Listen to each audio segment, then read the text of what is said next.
किसी वक्त की बात है कि एक छोटे से गांव में गुलाम हैदर नाम का एक किसान अपनी बीवी और बेटे सलमान के साथ रहता था। उनके पास थोड़ी सी जमीन थी जिस पर वह गन्ना उगाते, उसका रस निकालकर गुड़ बनाते और वही बाजार में बेचकर गुजारा करते थे। सर्दियों के दिन थे। गुलाम हैदर और सलमान सुबह से शाम तक खेतों में काम करते, गन्ना काटते और चूल्हे पर गुड़ पकाते। गुलाम हैदर हमेशा गुड़ लेकर खुद बाजार जाता, क्योंकि उसे लगता था कि सलमान अभी छोटा है और बाजार के सौदे की समझ नहीं रखता। एक दिन गुलाम हैदर ने बैलगाड़ी में गुड़ लोड किया और बाजार की जानिब रवाना हो गया। वहां जाकर उसने गाड़ी खड़ी की और ग्राहकों का इंतजार करने लगा। कुछ देर बाद एक व्यापारी वहां से गुजरा। उसे याद आया कि उसकी बीवी ने आज गुड़ वाली खीर बनाने को कहा था, तो वो गुलाम हैदर के पास आकर बोला, भाई क्या बेच रहे हो? गुलाम हैदर ने खुश होकर जवाब दिया, जनाब आज ही ताजा गुड़ तैयार किया है, आप चाहे तो सस्ते दाम में दे दूंगा। व्यापारी को गुलाम हैदर बहुत सीधा साधा और भोला लगा। उसने कहा, यह पूरी गाड़ी का गुड़ कितने में दोगे? गुलाम हैदर खुश हो गया कि उसे इंतजार नहीं करना पड़ेगा। उसने कहा, 500 रुपये दे दीजिए, सारा ले जाइए। व्यापारी ने 500 रुपये निकाले और कहा, तो फिर इस गुड़ को मेरे घर तक पहुंचा दो। गुलाम हैदर ने व्यापारी को भी गाड़ी पर बिठा लिया और उसके घर की तरफ चल दिया। जब वह घर पहुंचे तो गुलाम हैदर ने कहा, जनाब जरा जल्दी गाड़ी खाली करवा दीजिए, मुझे घर वापस जाना है। यह सुनकर व्यापारी मुस्कुराकर बोला, कौन सी गाड़ी? तुम्हें तो मैं पूरी गाड़ी के 500 रुपये दे चुका हूं, अब यह सब मेरा माल है। गुलाम हैदर हैरत से बोला, जनाब मैंने गुड़ के दाम बताए थे, गाड़ी तो मेरी है। व्यापारी सख्त लहजे में बोला, मैंने पूछा था कि पूरी गाड़ी का क्या दाम है? 500। अब जुबान से फिर रहे हो, तुम जैसे लोग वादे के पाबंद नहीं होते। फिर उसने नौकरों को आवाज दी, जिन्होंने गुलाम हैदर के कपड़े उतरवाए और उसे घर से धकेल कर निकाल दिया। गुलाम हैदर बेइज्जती और शर्मिंदगी की हालत में सारा दिन जंगल में छुपा रहा। जैसे ही रात हुई वो अंधेरे में चुपके से अपने घर आया। उसकी हालत देखकर बीवी और बेटा फौरन लपक कर आए, चादर ओढ़ाई और वजह पूछी। गुलाम हैदर ने आंसू भरी आंखों से सारा वाकया सुनाया कि कैसे उस व्यापारी ने उसकी सादगी का फायदा उठाया और सिर्फ 500 रुपये में उसकी इज्जत भी खरीद ली। गुलाम हैदर की जुबानी सारा वाकया सुनकर सलमान का खून खौल उठा। उसने गुस्से में कहा, अब्बा जी कल बाजार में मैं जाऊंगा और उस ताजिर से आपकी बेइज्जती का हिसाब भी लूंगा और अपनी बैलगाड़ी भी वापस लेकर आऊंगा। बाप ने बेटे के जज्बात देखे लेकिन नरमी से समझाया, नहीं बेटा, वो ताजिर बहुत चालाक और जालिम है, कहीं तू भी किसी मुसीबत में ना पड़ जाए। मगर सलमान ने पुरज़्म लहजे में कहा, अब्बा जी बस आप मुझे उसका हुलिया बता दीजिए, फिर देखिए आपका बेटा कैसे आपकी इज्जत वापस लाता है। गुलाम हैदर ने ताजिर का मुकम्मल हुलिया सलमान को समझा दिया। अगले दिन सुबह सवेरे सलमान ने पड़ोसी से एक बैलगाड़ी मांगी। उसमें खुद का बनाया हुआ ताजा गुड़ रखा और बाजार का रुख किया। वह बिल्कुल उसी जगह जा खड़ा हुआ जहां उसके बाप को धोखा दिया गया था। कुछ देर गुजरी थी कि वहीं ताजिर घमंड भरे अंदाज में आ निकला। सलमान को देखकर रुक गया। सलमान का मासूम और नरम लहजा सुनकर ताजिर ने दिल में सोचा, कल बाप को बेवकूफ बनाया, आज बेटे की बारी है। ये तो और भी सादा लग रहा है, अब की बार सारा गुड़ और गाड़ी दोनों हाथ लगेंगे। ताजिर सलमान के पास आया और बोला, भाई इस गाड़ी में क्या है? सलमान ने नरमी से जवाब दिया, जनाब ताजा गुड़ है, ऐसा खालिस गुड़ आपने कभी नहीं छका होगा। ताजिर ने कहा, तो बताओ पूरी गाड़ी का क्या दाम लगाया? सलमान ने मुस्कुराकर कहा, बस जनाब एक मुट्ठी भर रुपए दे दीजिए। सौदा आपका। ताजिर के चेहरे पर खबीसत से भरी मुस्कुराहट फैल गई। दिल में सोचा, वाह ये तो बाप से भी ज्यादा नादान है। एक मुट्ठी में 10 नोट रखकर 100 रुपए दे दूंगा और सारी गाड़ी मेरी हो जाएगी। ताजिर बोला, ठीक है भाई, सौदा मंजूर है, मगर पैसे मैं घर जाकर दूंगा, तुम बस गाड़ी मेरे घर पहुंचा दो। सलमान खामोशी से तैयार हो गया। जब वो ताजिर के घर पहुंचे, ताजिर ने गाड़ी अंदर खड़ी करवाई, फिर जेब से 10 अंक 10 के नोट निकालकर अपनी मुट्ठी में दबाए और सलमान की तरफ बढ़ाते हुए कहा, ले लो मुट्ठी भर दाम और गाड़ी यहीं छोड़कर वापस जाओ। यही तय हुआ था ना? सलमान ने तैमूल से कहा, जनाब दाम तो गुड़ के लगे थे, गाड़ी मेरे बाप की है, मेरी नहीं है। आप मेहरबानी फरमाकर सिर्फ गुड़ उतरवाइए, गाड़ी मुझे वापस ले जाने दीजिए। ताजिर बोला, क्या बात करते हो?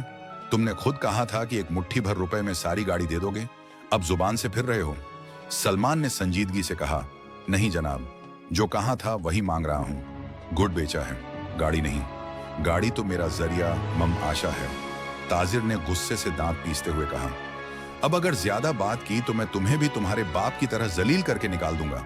सलमान ने ताजिर की धमकी सुनी तो खामोशी से बोला, अच्छा जनाब, अगर बात ऐसी है तो लाइए वो मुट्ठी भर दाम। ताजिर जैसे ही मुट्ठी आगे बढ़ाने लगा, सलमान ने उसका हाथ मजबूती से थाम लिया और जेब से चाकू निकालते हुए कहा, सुनिए सेठ जी, मैं अपनी गाड़ी आपके पास छोड़ रहा हूं, लेकिन बदले में आपकी ये मुट्ठी साथ ले जा रहा हूं। वो कांपने लगा। ये क्या बदअखलाकी है, हाथ छोड़ो मेरा। सलमान ने कहा, आपने मेरी पूरी गाड़ी सिर्फ एक मुट्ठी के बदले हड़प ली थी ना, अब ये मुट्ठी मेरी है। चाकू तेज था और सलमान का इरादा सच्चा।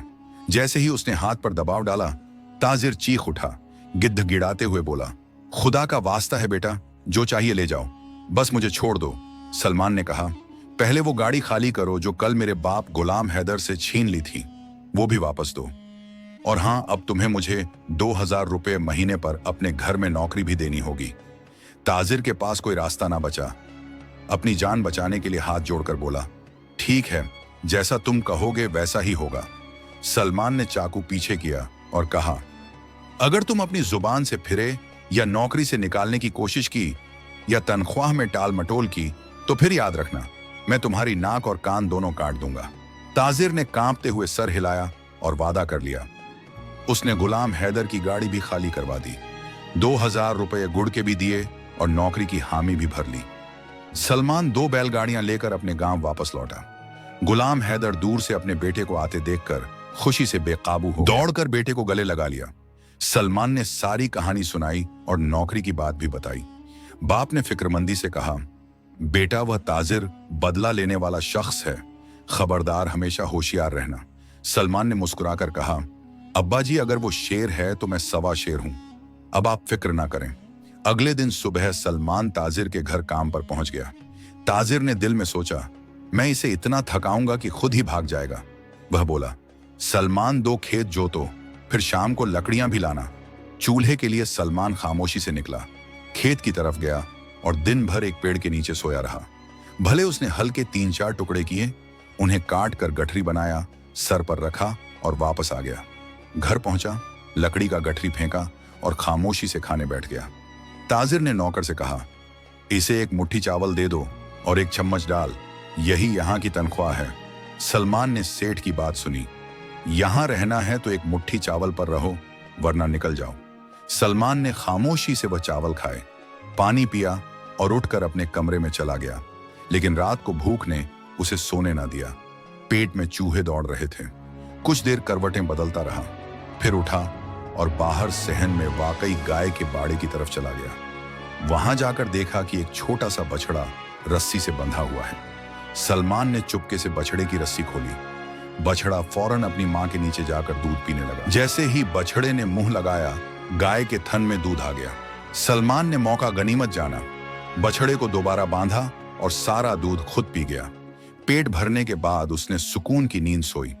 अगली सुबह जब ताजिर दूध निकालने गया तो थन बिल्कुल खाली थे। वो हैरान रह गया। अभी वह गाय के करीब झुका ही था कि गाय ने जोर की लात मारी और वह पीछे जा गिरा।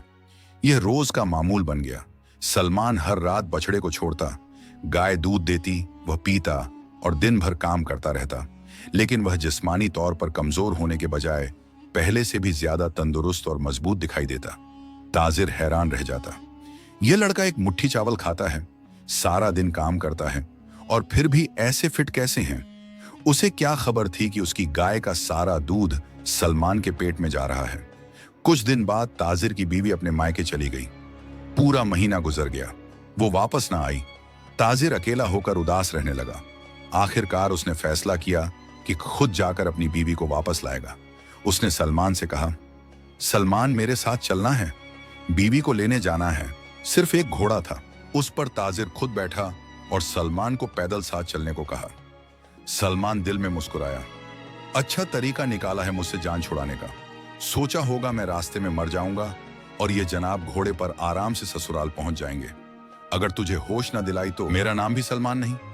कुछ फासले पर जाकर ताजिर थक गया। एक पेड़ के नीचे लेटकर आराम करने लगा और सलमान से कहा, जरा घोड़े का ख्याल रखना, मैं जरा आंख लगा रहा हूं। थोड़ी ही देर बाद कुछ ताजिर काफिले के साथ वहां से गुजरे। सलमान ने घोड़े की दुम का थोड़ा सा हिस्सा काटा और उसे अपने पास रख लिया।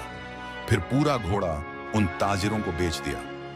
सौदे के बाद सलमान एक झाड़ी के करीब जाकर बैठ गया और दुम का कटा हुआ हिस्सा एक चूहे के सुराग पर रख दिया, जैसे वह चूहे को पकड़ने बैठा हो। थोड़ी देर बाद ताजिर की आंख खुली।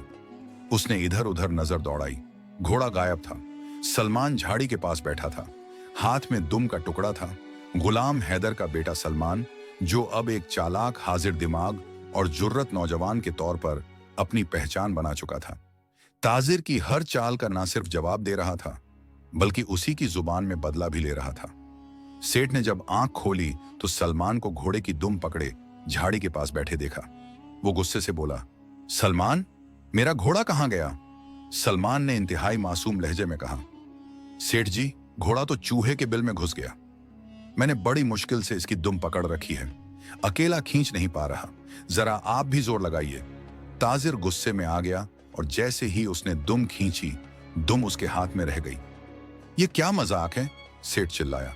सलमान ने निहायत संजीदगी से कहा, सेठ जी, आपने खुद कहा था अगर जाना है तो मेरे नाक कान काट कर जाओ, तो आप ही बताइए। दुम तो मेरे साथ रह गई, अब घोड़ा नहीं रहा। सेठ कुछ ना कह सका। मजबूरी में उसे सलमान को फिर साथ लेकर आगे बढ़ना पड़ा। रास्ते में एक और बाजार आया। सेठ ने वहां से दूसरा घोड़ा खरीदा। वह दोनों आगे बढ़ने लगे। रास्ते में पड़ाव डाला गया। सेठ ने पेट भरकर खाना खाया और सलमान से कहा, यह घोड़ा खास है, इसे खूब रगड़ कर नहलाओ, सारी मैल निकलनी चाहिए। सलमान ने बाजार जाकर वो घोड़ा भी बेच दिया और इस बार एक खूबसूरत सफेद खरगोश ले आया। जब सेठ की आंख खुली तो सलमान खरगोश लिए बैठा था। सलमान, घोड़ा कहाँ है? सलमान ने बड़ी सादगी से कहा, सेठ जी, आपने कहा था रगड़-गड़ के नहलाओ। मैंने इतना रगड़ा कि घोड़े का काला रंग उतर गया। अब देखिए, यह बिल्कुल सफेद हो गया और इतना रगड़ा कि वो सिकुड़ कर यह खरगोश रह गया। सेठ ने दांत पीसे, मगर अब वह कुछ कर भी ना सका। अब दोनों पैदल चलने पर मजबूर हो गए। ससुराल करीब आ गया था, मगर सेठ भूख से निढाल हो चुका था। सारी रकम घोड़ों पर खर्च हो चुकी थी और खाने पीने का सामान भी खत्म हो चुका था। सेठ एक पेड़ के नीचे बैठा और सलमान से कहा, सलमान, जा मेरे ससुराल इत्तला दे, आके उनका दामाद आ रहा है। वो लोग खुश होकर मेरे लिए खाने पीने का इंतजाम करेंगे। सलमान रवाना हुआ और जैसे ही वह सेठ के ससुराल पहुंचा, सेठ की सास ने फिक्रमंदी से पूछा, बेटा, हमारे दामाद जी खैरियत से तो हैं? सलमान ने संजीदगी से जवाब दिया, नहीं माई, वक्त ठीक नहीं है। दामाद जी को सख्त पेट की खराबी हो गई है। सलमान की हाजिर दिमागी और दानाई ने गुलाम हैदर के दुख का बदला इस शान से लिया कि ना सिर्फ बाप का मान बुलंद हुआ, बल्कि वो जालिम सेठ जो पहले गुलाम हैदर को बेइज्जत करके निकाल चुका था, अब उसी के बेटे का मोहताज बन गया। सलमान को जब सेठ के साथ ससुराल जाना पड़ा तो रास्ते भर सेठ ने उसे सताने का कोई मौका ना छोड़ा, मगर सलमान ने हर बार अक्ल, सब्र और हाजिर दिमागी से उसे नाकाम कर दिया। वो कभी घोड़ा बेचकर उसकी दुम चूहे के बिल में फंसाकर बहाना बनाता, तो कभी खच्चर के बदले खरगोश लाकर सेठ को थमा देता। लेकिन सेठ कुछ ना कर सकता, क्योंकि उसने गुलाम हैदर के साथ जो किया था उसका कफ्फारा तो अब अदा करना ही था। जब दोनों ससुराल पहुंचे तो सलमान ने वहां भी चालाकी दिखाई। सेठ के नाम पर खिचड़ी और अपने लिए खीर, पूरी, हलवा और रायता तैयार करवा लिया। सेठ को गुस्सा तो बहुत आया, मगर बोल कुछ ना सका, क्योंकि अपना किया कभी माफ नहीं करता। रात को दोनों की चारपाइयां छत पर लग गईं। सलमान मजे से खर्राटा मारकर सो गया और सेठ भूखा करवटें बदलता रहा। जब सेठ ने सलमान को जगाकर कहा, यार, तूने तो खीर पूरी खाकर खर्राटे ले लिए, मैं यहां भूखा प्यासा मरा जा रहा हूं, तो सलमान ने चुपके से एक तरकीब सोची। छत में पुराना सुराख था जो पहले जमाने में गेहूं या मक्की नीचे गिराने के लिए इस्तेमाल होता था। सलमान ने सेठ की कमर में रस्सी बांधी और कहा, सेठ जी, नीचे रसोई में खाने पड़े हैं, आप जाइए खा लीजिए, और जब पेट भर जाए तो रस्सी हिलाकर मुझे जगा दीजिए, मैं आपको ऊपर खींच लूंगा। सेठ बेहद खुश हुआ, फौरन नीचे उतर गया और हलवा पूरी पर ऐसे टूट पड़ा जैसे बरसों से भूखा हो। खा पीकर जब पेट भरा तो सेठ ने रस्सी को हिलाकर आहिस्ता आवाज दी, सलमान, अब मुझे ऊपर खींच लो। जब गुलाम हैदर का बेटा सलमान सेठ करीमुद्दीन के साथ ससुराल पहुंचा तो उसने एक एक करके अपनी दाना, अक्ल और हाजिर दिमागी से वह सब सबक सिखाए जो बरसों पहले सेठ ने गुलाम हैदर को जलील करके भुला दिए थे। रात को सलमान ने चालाकी से सेठ को रस्सी बांधकर गमला के जरिए रसोई में उतार दिया ताकि वह जाकर पेट भरकर खा ले, मगर फिर खुद सलमान खर्राटे लेते लेते गहरी नींद में चला गया। अब नीचे सेठ खा पीकर तैयार बैठा था, आहिस्ता आहिस्ता आवाजें दे रहा था, सलमान, अरे सलमान, खींच खींच मुझे ऊपर खींच। मगर सलमान बेखबर था। इधर सेठ की सांस पानी पीने आई, दरवाजे के पास आई तो अंदर से आवाजें सुनी, खींच खींच जल्दी खींच। बेचारी घबरा गई, भागकर खाविंद को जगाया, अरे जी रसोई में कोई जिन या भूत आ गया है जो बार बार कह रहा है खींच खींच। बूढ़े ससुर ने फौरन अंदर से आवाज, दामाद और हमसाए जमा किए। तब तक सलमान और सब रसोई के दरवाजे पर कान लगाकर सेठ को ऊपर खींच लिया। जब तक दरवाजा खोला गया, सेठ वापस छत पर पहुंच चुका था। नीचे रसोई खाली देखकर सब हैरान होकर अपने कमरों में वापस चले गए। लेकिन किस्मत तो कुछ और लिख चुकी थी। आखिरी जिल्लत सेठ और वो हांडी। रात के आखिरी पहर सेठ के पेट में दर्द शुरू हो गया। उसने सलमान को झिंझोड़ा और कहा, उठ मेरे साथ खेतों तक, बहुत जोर का पेट खराब है। सलमान आधी नींद में बोला, सेठ जी बाहर जाने की क्या जरूरत है, यहाँ पास एक मिट्टी की हांडी रखी है, उसमें ही काम निपटा लीजिए। सुबह मैं चुपके से ले जाकर फेंक आऊंगा। अब भला सेठ करे तो क्या, मजबूरी थी। हांडी में ही फायरिंग हो गया। सुबह जल्दी आंख खुली तो सेठ ने सलमान को जगाया, उठ जल्दी, ये हांडी बाहर फेंका, वरना लोग देख लेंगे तो मेरी इज्जत खाक में मिल जाएगी। मगर सलमान तो खर्राटे मार रहा था। सेठ ने खूब झिंझोड़ा मगर कोई फायदा ना हुआ। अब इज्जत का सवाल था। सेठ ने चादर ओढ़ी, हांडी को सिर पर रखा और दबे कदम सीढ़ियां उतरने लगा। जैसे ही आंगन में पहुंचा, क्या देखता है, ससुर भैंसों को चारा डाल रहा है। सेठ नजरें चुराकर जल्दी से दरवाजे की तरफ बढ़ा, मगर सलमान की आखिरी चाल, यह सब सलमान छत से देख रहा था। मौका गनीमत जाना, जल्दी से करीब रखी एक लकड़ी की मोटी लाठी उठाई, दबे पांव नीचे उतरा और पीछे से सेठ पर हमला आवर होने के लिए तैयार हो गया। जैसे ही सेठ चादर ओढ़कर सिर पर हांडी रखे जंगल की तरफ जा रहा था ताकि अपनी इज्जत बचा सके, सलमान ने फौरन पूरे गांव में शोर मचा दिया, चोर चोर, अरे देखो सिर पर हांडी लेकर चादर ओढ़े जा रहा है चोर। कुछ देहाती जो सुबह सवेरे भैंसों को चारा देने जाग चुके थे, फौरन डंडे और लाठियां लेकर आवाज की सूरत दौड़ पड़े। उन्होंने दूर से सेठ को देखा, चादर ओढ़े हांडी उठाए जा रहा था। बस यही है चोर। और फिर दे दनादन सेठ पर लाठियां बरसने लगी। कोई हाथ मार रहा था, कोई टांग, कोई आवाजें निकाल रहा था। वो बेहोशी में चिल्ला रहा था, अरे मैं चोर नहीं हूं, मैं सेठ करीम हूं। मगर किसी ने सुना नहीं। इसी शोर शराबे में सेठ के ससुराल वाले भी आन पहुंचे। सबके हाथों में लाठियां थीं। तब सलमान ने एक आखिरी बात कहकर तमाशा मुकम्मल कर दिया, अरे सब लोग तो यहां हैं, पर हमारे सेठ जी कहां गए? सब चौंक गए। हाँ वाकई, दामाद जी तो शोर सुनते ही गायब हो गए। आखिर कहां हैं? जब उन्होंने चादर खींच कर देखा तो सामने खुद उनका दामाद, चेहरा शर्मिंदगी से झुका हुआ, जिस्म नीला पड़ा और सिर पर हांडी पूरी महफिल में गूंज उठे। हंसी का तूफान था। सेठ शर्म से पानी पानी हो चुका था। इज्जत, गुरूर और फख्र सब मिट्टी में मिल चुका था। सेठ का पछतावा, सलमान की जीत। घर के अंदर ले जाकर दूसरे कपड़े पहनने को दिए गए।